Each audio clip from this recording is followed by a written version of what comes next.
আসসালামু আলাইকুম। আপনারা যারা খামার করেছেন এবং বিভিন্ন খামারের সাথে সম্পৃক্ত এবং খামার বিষয়ে নানা নতুন তথ্য জানতে চান, শুরু করছি তাদের জন্য কৃষি বিষয়ক অনুষ্ঠান। আজ আমি পাবনা জেলার আতাইকুলা থানার গাঙ্গহাটি গ্রামে খামারিতে আসছি। এখানে ক্যাম্বেল হাঁস এবং বেইজিং হাঁস, দুই জাতের হাঁস মিক্সিং 1500 হাঁসের খামার আছে।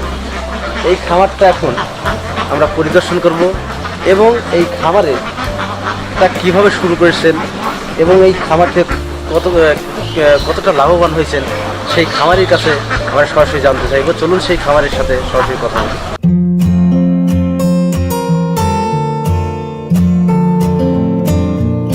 প্রিয় দর্শক, যিনি আমার সামনে দাঁড়িয়ে আছে আর পিছনে যে খামারটি দেখছেন, এই খামারটি তার। তিনি খামারটি কীভাবে শুরু করেছেন এবং তিনি কীভাবে এই খামারটি পরিচালনা করেন এবং এই খামারটি পরিচালনা করতে গিয়ে কে তার সাথে এই খামারের সময় দিয়ে থাকেন, সরাসরি সেই খামারি ভাইয়ের সাথে কথা বলতেছি। তো শুনুন তার মুখের কথা। ভাই, আপনার এই পিছনে যে খামারটি, এই খামারটি তো আপনার এখানে কতগুলো হাঁস আছে? 1500 হাঁস। আচ্ছা, এই 1500 হাঁস আপনি বাচ্চা দিয়ে শুরু করছেন না বড় হাঁস দিয়ে? বাচ্চা হাঁস। কতগুলো হাঁস দিয়ে প্রথমে যে খামারটি শুরু করেন, কতগুলো হাঁস দিয়ে শুরু করছেন? প্রথমে আমি 500 হাঁস দিয়েছি। আপনি কী জাতের হাঁস দিয়ে প্রথম শুরু করছেন? খাকি ক্যাম্বেল। আপনি যেখান থেকে বেইজিং হাঁস, এটা কি তারপরে কতদিন পরে নিয়েছিলেন? এটা এই বছর নতুন নিচ্ছি। যাই হোক, এই বেইজিং বা খাকি ক্যাম্বেল হাঁস, এই ক্যাম্বেল হাঁসগুলো একসাথে মিক্সড অবস্থায় পালন করতে কোনো সমস্যা হবে না, কোনো সমস্যা নেই। আপনি বেইজিং হাঁসটা কি ডিমের উপযুক্ত হয়েছে? হ্যাঁ, ডিম এখন দেয়। আপনি এখানে বেইজিং হাঁস কতগুলো আছে? এখন আছে 150 আচ্ছা, আর ক্যাম্বেল হাঁস কতগুলো আছে? ক্যাম্বেল আছে 1350। তারপরে টোটাল মিলে 1500 হাঁস আছে। আচ্ছা, 150 পিস বেইজিং হাঁস, এই হাঁসটা মূলত কী উদ্দেশ্যে পালন করতে হয়, সবাই পালন করতে হয়? এটা আসলে মাংসের জন্য ভালো হয়। আমি ফার্স্টে মনে করেন যে 300 হাঁস নিয়েছিলাম।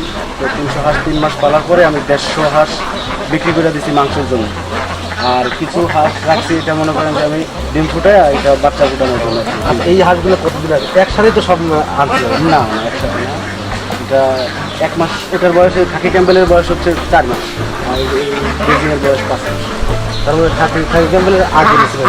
হ্যাঁ, 1 মাস আগে। ওই 300 হাঁস যে আপনি বেইজিং হাঁসটা নিয়েছিলেন, সেই হাঁসটা তো একসাথে ওই একবারে নিয়েছিলেন 300 একবার। ওখান থেকে আপনি 150 হাঁস কতদিন আগে বিক্রি করছেন? গত রমজানে। আপনি এই হাঁসটা আপনার এই একটা হাঁস বড় করতে বা 5 মাস বয়সী করতে কত পরিমাণ খরচ দেয়? একটা হাঁস আমার 3 মাস পর্যন্ত আমার খরচ আসছিল 300 টাকা। যে গুরুত্বপূর্ণ কথাটি আপনার কাছে আমি জিজ্ঞাসা করতে চাচ্ছি, ভাই, আপনি যে খামারটা করছেন, খামারটা করার আগে আপনি কী করছেন? কী বিদেশে ছিল, বাইরে স্থানে? আচ্ছা, এই যে খামারটি করছেন, এই খামারটি করার তো একটা কী থাকে যে আমি বাইরে আসি, এই খামারটা আসলে পরিকল্পনা করলেন কেউ জানি যে বাসায় যা খামার করবো? আমি ভাই ইউটিউবে চ্যানেলগুলো দেখতাম, খামারি চ্যানেলগুলো দেখে আমার পছন্দ হচ্ছে হাঁস পালনটা। তো এই কারণে আমি দেশে এসে এই হাঁস পালনটা করেছি। প্রিয় দর্শক, আমাদের এই মিজানুর ভাই, উনি ইউটিউবে ভিডিওগুলো দেখছেন, দেখার পর উনি উৎসাহিত হয়েছেন যে খামার করলে হয়তো লাভবান হবে। ওই ইউটিউবের ভিডিও দেখার পরেই উনি মূলত এই খামারের সাথে সম্পৃক্ত হয়েছেন। আচ্ছা, এই খামার করতে গিয়ে আপনার শ্রম দেয়, এই খামারটা দেখাশোনার লোকজন কতগুলো লোকজন রাখা আছে? আমার লোক রাখা আছে 2 জন আছে, আমি আছি, আমরা 3 জন দেখাশোনা করি। হ্যাঁ, কারণ আপনি আছেন আর আমার লোক আছে। আচ্ছা, এই 2 জন লোক, এদের বেতন আপনার কত দেবেন? মাসিক 10,000 টাকা। 2 লোকের বেশি 20,000 টাকা বেতন। আচ্ছা, সব মিলিয়ে আপনার কি মনে হয় যে এই খামার করে আপনি কতটুকু লাভবান হয়েছেন? আলহামদুলিল্লাহ। আপনি বিদেশে তো যায় মানুষের ভালো একটা উদ্দেশ্য। হ্যাঁ, ওখানকার সে প্রায় থেকে কি এখানে বিদেশ থেকে অনেক ভালো আছে। আচ্ছা, এখন আপনার পার ডে ইনকাম কীরকম হচ্ছে? এখন ভাই বর্ষার সময় তো আমার ইনকাম খুব কম। এখন আমার হাঁস এইমাত্র ডিম দেওয়া ধরছে, মাত্র 200টি ডিম আসতেছে। এখন ইনকামের চাইতে একটু খরচই বেশি, খরচটা বেশি। আপনি তো ছোটো অবস্থায় হাঁসের বাচ্চা আনছেন, হাঁসের বাচ্চা আনার পরে তখন শুধু খরচই গেছে। আমি তো দেখছি যে আপনি আবদ্ধ অবস্থায় পালন করেন, বিলে কেন নামান না? কারণটা আপনি এখন না, আমি বিলেও পাচ্ছি, কিন্তু এখন বর্ষার পানি, এই কারণে বিলে নামাচ্ছি। প্রিয় দর্শক, আমাদের মিজানুর ভাই যা বললেন, ওনার এখানে বিল আছে, ওনার পিছনে যে পুকুরটার তার পাশে একটা বিল আছে, আমাদের পিছনে বিল আছে। তো সেই বিলে উনি হাঁসগুলো রাখার পরে এখন সেইখানে অনেকটা পানি বৃদ্ধি পাইছে, যার দরুন হাঁসগুলো হারানোর ভয় আছে। এই জন্য মিজানুর ভাই আর কি 4 সাইডে যে বেড়া দেখতেছেন, এই বেড়া দিয়ে হাঁসগুলো আবদ্ধ অবস্থায় রাখছে।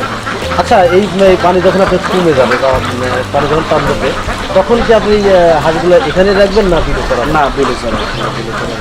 এখন আপনার এই হাঁসগুলো কত পার্সেন্ট ডিম দিচ্ছে? 200 দিন। টোটালে 200 ডিম দিচ্ছে, মানে 5% 7% ডিম আসছে। মানে মাত্র ডিম শুরু করছে আর কি। আচ্ছা, এইখান থেকে আপনি কত পার্সেন্ট ডিম আসার আশা করছেন? যে আপনি আমি ভাই 90+%। 90 প্লাস পাবেন। 90 প্লাস পাইলে তো তাও ধরেন আপনার 1200-1300 মতো ডিম পাবেন। 1300 ডিম পেলে বাজারজাত করতে বাজারে বিক্রি করতে কত টাকা বিক্রি করতে পারবেন? আপনার 100 টাকা হাজার, 1000 টাকা সহ। 1600, মানে 13,000 টাকা মতো বিক্রি করতে হবে।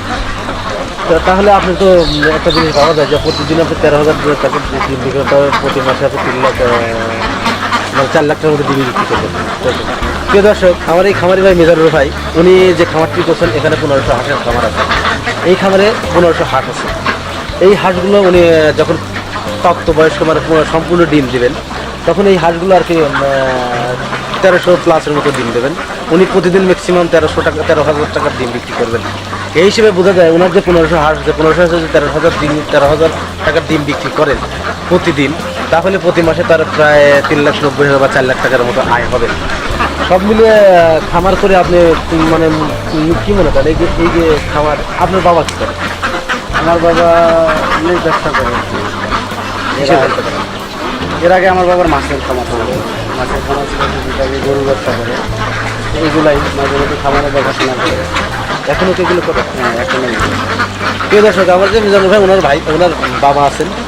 ওনার বাবা একজন ব্যবসায়ী। সে মাছের ব্যবসায় করে থাকেন, বিভিন্ন ব্যবসা করেন, যেমন গরুর ব্যবসাও করে থাকেন। তো এছাড়াও তার বাবা তার হাঁসের দেখাশোনাও করে থাকেন। সব মিলিয়ে অনেকটাই ভালো, বা সবাই দেখে থাকেন। ভাই, আপনার যে হাঁসগুলো যে আনছিলেন, কোন জায়গা থেকে আনছিলেন এই হাঁসগুলো? বাচ্চাগুলো আনছিলাম বনগ্রাম। তো কার কাছ থেকে বাচ্চাগুলো? অমলকা। আচ্ছা, উনি কি মনে হয় যে আপনার কাছে কি মনে হয় যে এই হাঁসগুলোকে কতটুকু ভালো দিচ্ছে আর কি? এমন না, এই রেটের বাচ্চা নেই। আপনি আমি ওনার কাছ থেকে নেই, আমার পরিচিত সবসময় ভালো বাচ্চাই। ধন্যবাদ ভাই। উনি আমাদের এই বনগ্রামে একটা ওনার কাকা আছে, অমল দা নাম বা অমল বিশ্বাস নাম। ওনার কাছ থেকে বাচ্চা সংগ্রহ করে থাকেন। উনি অনেক ভালো মানের বাচ্চা দিয়ে থাকেন। তো সব মিলে উনি খামার করে অনেক ভালো অবস্থা, অনেক স্বাবলম্বী। আমার এই নতুন উদ্যোক্তার কথা শুনে আমারও ভালো লাগলো। আপনারা যারা নতুন খামার করবেন এবং খামারের সাথে সম্পৃক্ত হবেন, অবশ্যই আমাদের এই মিজানুর ভাই দেখে শেখেন এবং জানেন উনি কীভাবে খামার করছে। বিদেশে থাকার তারপরেও বিদেশে যে আয়টা হয় সেই আয়ের তুলনায় খামারে করে আজ মিজান ভাই অনেক স্বাবলম্বী। আশা করি আপনিও স্বাবলম্বী হবেন যদি মিজান ভাইয়ের মতো সৎ এবং নিষ্ঠার সাথে খামার পরিচালনা করতে পারেন। ধন্যবাদ, আজ এ পর্যন্তই। দেখা হবে পরবর্তী ভিডিওতে। ততক্ষণ ভালো থাকেন, সুস্থ থাকেন, সে দোয়া কামনা করে আজকের ভিডিও এখানে শেষ করছি। আল্লাহ হাফেজ।